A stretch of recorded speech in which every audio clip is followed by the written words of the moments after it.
Alright, so we're going to go over the first setup, which is a heavy lane stack, but first I'm going to show you guys what they do at B. So Nealon and Automatic get dropped a third set of nades in spawn that they'll use later. They're going to come out, and they're going to start with just a basic, bottom B control, smoke to the bottom, the molly that can spread to both spots, but it doesn't always. They're basically going to cycle two sets of these nades. They're going to remolly, they're going to throw a nade in it, so if anyone tries to be cheeky and be in there, they're pretty much screwed. They're going to die. They throw a re-smoke. As this smoke is popping, Cloud9, being, a tier 1 team, kind of understands the timing and the importance of banana control, so they do a really good job of kind of like pushing EG back. Most teams, in my opinion, wouldn't push them back as fast. But as you can see, Automatic had the third molly from spawn already, so he was able to throw like kind of a counter molly towards the car, and now they're basically just playing like a passive setup. They know they don't have much nades left. At this point in the round, at the B players, they've already used 2 smokes and 3 mollies, right? So there's about a minute left when they started here. Nealon's just going to jiggle spot with a smoke primed, and Automatic is just going to hold the flash. This is going to allow them to try to delay B as long as possible and get some kills if they try to come in. So if the whole team was at car, for example, and they're ready to burst in, Nealon would see them, he'd throw a smoke, Tim would throw a flash, and then Nealon can decide if he wants to scrim through the smoke, and Tim can peek with the flash as the smoke pops, and hopefully they can kind of kill them in that choke point. Now, if they don't feel confident in the choke point, I'll explain later in this video why that is, and they'll just give the site. So they kind of have 2 options. They can fight, but they're generally going to try to just get any kills they can through the smokes. Any kills initially that are given to them, they're going to try to capitalize on, and then they're going to fall back and just maintain control and wait for the retake. So going forward in this round, as you can see, Nealon's just kind of spotting. Automatic has his flash primed, and then obviously they hear the A spot. Calls coming in, they start rotating. Alright, so now we'll look at what they do at lane. So at the start of the round, Cirque pretty much gives all his nades towards the B players. So the idea is they make B strong with nades, and they don't have a lot of nades to play passive A, so they're going to do a triple lane stack. This is a really easy setup for you guys to copy, by the way. So what they do here is Hex is just kind of under the belt, just kind of like watching the hulls pop / looking the wall. Breeze is going to play counter flashed, just kind of like dodging flashes, and basically he's Hex's security. So if Hex gets mollied out, he's got a smoke to put the molly out if he has time, or if they try to just chase him down, Breeze will be there to at least get the trade frag, get a kill or 2, right? At this point, they're just kind of holding this setup, and as you can see, they haven't used any nades. So the whole point of this setup is they're giving all of their nades towards B. They're harassing Banana as much as they can to try to delay the round out as much as possible. So if the T's get pushed up into mid, they're playing this heavy lane setup, and around a minute they're going to fall back, because at around a minute is the time where the teams will probably start taking mid control, and the idea here is only to stop them if they try to come mid within the first like 45 seconds. You don't really need to maintain mid for the whole round, because it's going to be really hard. And once the B players are in position, as you can see, they're very far from A. So if you don't fall back, like the rotates are going to be pretty slow in this particular setup. So around a minute, you'll see they start falling back, right? So Hex is like, all right, it's around a minute, I'm going to start falling back. They see the nades coming up. Breeze is just kind of counter flash, playing back. He says, all right, it's too late, too late. The biggest mistake in this round is Cirque, I think. He should have been more close to the site. He gets picked off. But as you can see, based on everything that happened, I'll show you what both of them do. So Breeze, he goes to headshot, and then Hex just kind of uses the smoke, and as you can see, they're kind of saving their nades for the hit. Unfortunately, Cirque dies. Cirque doesn't die there. This round probably goes towards EG, in my opinion, because what would have happened if Cirque would have got a kill, like say Cirque just comes right here and he gets a kill, Cirque can fall back into this pillar spot. He's really hard to kill. They have a dude, behind the smoke on the bicycle, and then they had a guy headshot, kind of spotting like the lane / jungle run up.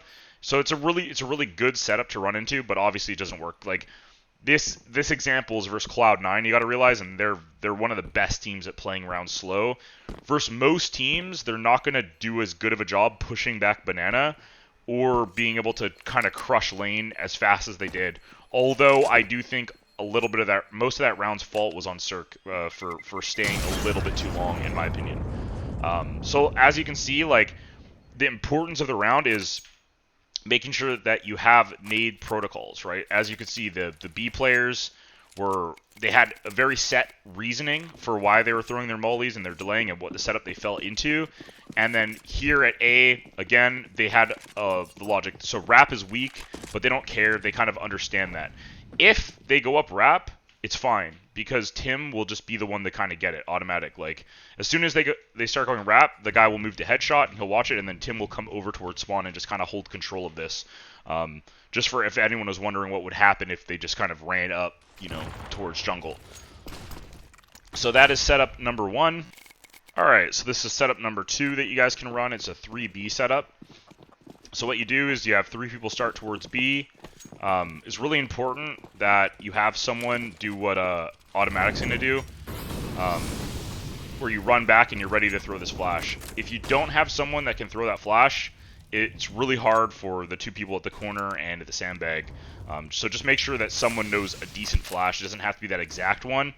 Now, the reason that this setup is good is because if they try to speed up towards B, there's 3 guys there, obviously. You have an op at the corner, you have a guy at sandbag with the smoke, and when you throw this in kind of sporadically, they don't really expect it, you know, like it's almost like a counter because you're not normally playing 3 towards B. So it's always good to randomly throw in a 3B setup, and there's a bunch of different ways you can do it. You know, you can take the bottom, but I think this is the smartest way, where you just kind of play one guy around the sandbag, you support him, and just kind of like Automatic's kind of throwing the nades and flashes, and then Cirque's there to kind of like tee off with an op, although you can do this with a rifle. So just to kind of show you guys a better example of it. But honestly, the B part is not the most important part. It's really not the hardest part of this round. So you'll see what they kind of do. They throw the smoke, they throw the molly, they try to make it look the same, right, as the other thing. But these guys just fucking full run up B. Nealon, the maniac he is, he gets 2. And that pretty much like solidifies the round, right? So this part is not that hard. I'm sure everyone's seen banana control in various different ways. The important part that I want to stress for people that are trying to play this kind of style, that I notice happens a lot in North America especially, is the A players. So it's really important that you guys at A are playing smart. So what do I mean by playing smart? What I mean is you don't want to be overextending. So what did Breeze do here? He went and burned his molly at the start of the round, so no one can rush halls. If you notice you're playing a really slow team, you don't have to use your molly, but when you're only playing 2A, the idea is to try to, you know, delay them as much as possible. So as you'll see the smoke, he'll come over here, he'll set a flash, so if people are trying to, you know, run up mid, they get blind, and maybe they think there's a little bit of prodding. The idea is just to slow them down a little bit. Now he's got a smoke, kind of throws a weird smoke there, he can throw, but the idea is he's just trying to live and make sure that people can't scale out. So when he saw Nealon get those 2 kills, why did he throw that smoke? He threw that smoke because the only chance that the T's really have in this round is to just run out halls and kill him, or like run out boiler, you know? So he's making his life safe. Normally, if Nealon didn't get 2 kills and there was nothing, I don't think he would have thrown that smoke. So now we're going to look at what the Rap guy does. The Rap guy is going to be Hex, but this is alternative. Like, Hex could go B, and Cirque could do this role, so it's fine. So he comes over towards mid, he listens, doesn't really hear anything, he's ready to throw a molly, falls back. Breeze had the flash for him to try to go for like a cheeky kill mid, but the idea is they're just kind of spotting, you know, like they're always falling back, they're always ready to kind of, the whole point is to delay. At A, the point isn't really to get kills. Now, the flash that Breeze was going to throw, it is obviously there to get a kill if you can get it, which is nice. But that's not the goal, you know. As you could see, as soon as Nealon got those kills, Hex is like, all right, no, I'm out. There's no reason for me to peek mid. Because one of the problems that you'll have in North America is, in all regions, is people get greedy, right? So at this point, Nealon gets 2 kills, it's just better for him to fall back. There's no reason for him to stay aggressive, right? Throw your nades and just kind of delay. Like, now he's got his molly out. There's no point in taking an actual engagement at this point in the round. So, that's just an example 2 for a round, and I'll show you guys one more. Alright, the third and final round is going to be kind of a slower round. They're going to play a little bit more defaulty this round on EG. They're just going to do kind of their typical stuff. I mean, honestly, this is a good way to play. You just double nade, smoke the bottom. I really like the double nades. You know, you can even drop a nade or 2 to the B people, give them a 3rd or 4th nade. You know, it's the same thing. You know, you pick a side, you can double molly tree, you can molly 1 of each to guarantee some damage if they're in there. But at the end of the day, you know, if you want to copy this, you just watch their B control. It's really easy. So they're just basically trying to get cheeky kills, and they're not trying to throw their life away, but they're trying to put some resistance here, right? Like, their goal is not to own banana. It's just like, if it's given and they're not really taking it, they will try to take a ground jump spot, as you can see Nealon does. He's a pretty big fan of just jump spotting, and trying to maintain control as long as possible. But again, it's a 5v4, so Tim rotates towards A as Nealon has control. But at a certain point, Tim feels like, oh shit, like, they could execute on B. Obviously, C9 is a slower team, so you get away a little bit more with, like, you know, prodding and wasting your time. But here's Tim, he does a mid-clear, he says, oh shit, I gotta get back to B real fast. So now they're just playing retake B. This is something you'll see Liquid do, a lot of teams will do this. So he probably should have got that kill right there. That death, in my opinion, is a little unnecessary. He should just fall into backhaul at that point. But, you know, bad luck. You know, that's kind of nitpicking. So now Tim sees a gap in the smoke. And what does Tim do? He just maintains backhaul control, right? He just throws a nade. He's just going to hold back over here in the construction area, throw some spams. But what does this setup entail? Why did they play full retake in this scenario? Well, they're up 5v4. There's no reason to really hold B, because if you play B 2B and they execute on B, there's a good chance you each go 1 for 1 and die, right? So they're playing retake because at A, they're purposely saving certain nades to the end of the round every time. So you'll notice that Breeze and Hex are always going to have 1 smoke and a molly or 2 on them. What does this let you do? It lets the B retake come in. You can smoke banana, you can molly emo and new box, and you can throw flashes. So as you'll see, if you have a good enough retake, playing retake, like good enough retake B nades, it's not a bad idea to play retake. So as you'll see, they come in, they throw their mollies, so now the T's don't really have anyone to play, right? Banana's smoked, they double mollied the 2 best spots. They can only really be in like these areas at this point, and you know, it's just a solid retake. There's not much the T's can do other than push construction and contest this area and just take duels. Alternatively, they can play close to the spawn and, you know, try to flash peek this. Like, it's honestly, if you don't have a lot of nades as T and you know CTs are playing retake, I think it's a bad idea to play really passive, because you're just going to get mollied out and smoked off and flashed, and it's going to be really hard. So I think in those situations, even though it might seem counterproductive to be aggressive when you have the site, if you know that's coming, I really suggest taking the battles to them in those situations. Now, if you have smokes to resmoke, you know, spawn, you have smokes to smoke backhaul or put out a molly, then you can play more passive. That's fine. But the problem is, when you take rounds that late, generally as T's, you're not going to have a whole lot of nades left. So this is a really good round for you guys to copy. So I'll go and look at the A people and show you kind of what they're doing. So over here,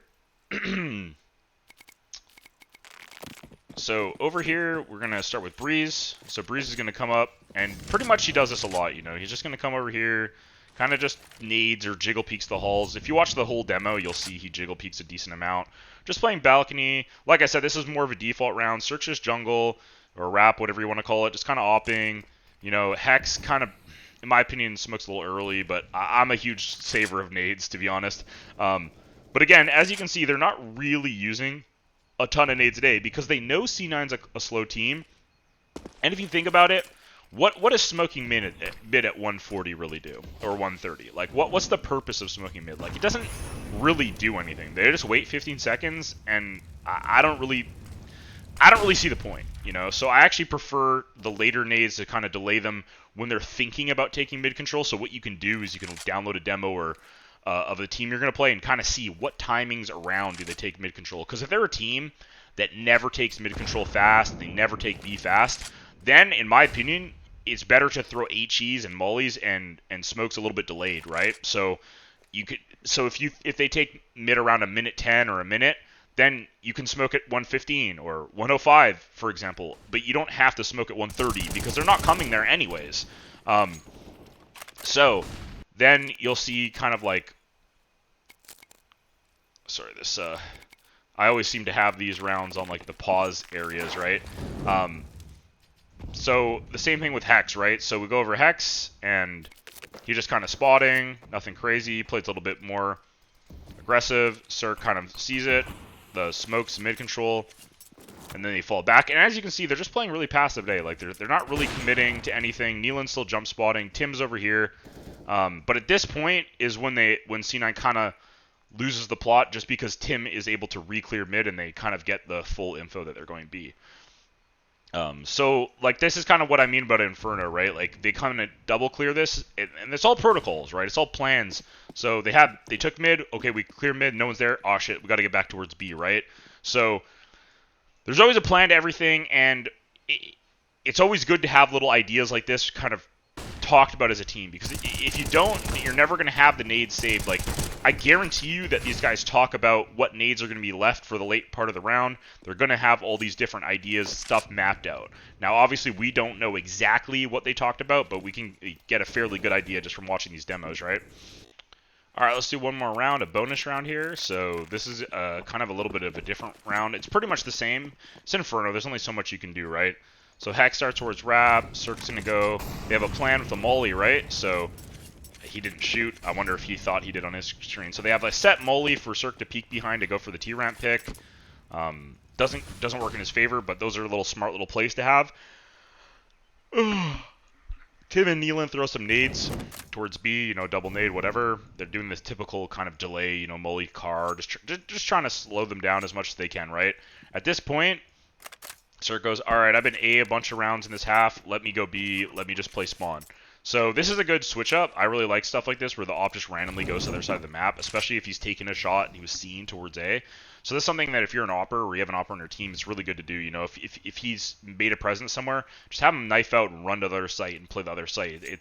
Then they might not expect him there, and it's free kills. So what are they doing here at B? Neelan's holding a smoke out, and basically it's the same type of thing I was talking about before. They're always trying to save smokes, right? Because like if you just throw the smoke right here, what does it do? They just wait 15 seconds and they hit B normally, right? So here, Cirque will have the angle, and if he shoots or they flash, Neelan just throws a smoke.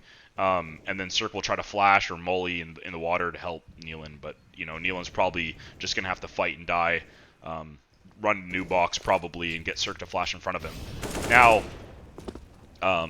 that's like a pretty standard setup at B, and then at A, they're just kind of playing normal, right? So, Automatic says, all right, they're used to opper here. A, I'm just gonna hide graveyard. This is one of those kind of rounds where they're just kind of switching things up, right? 4-7.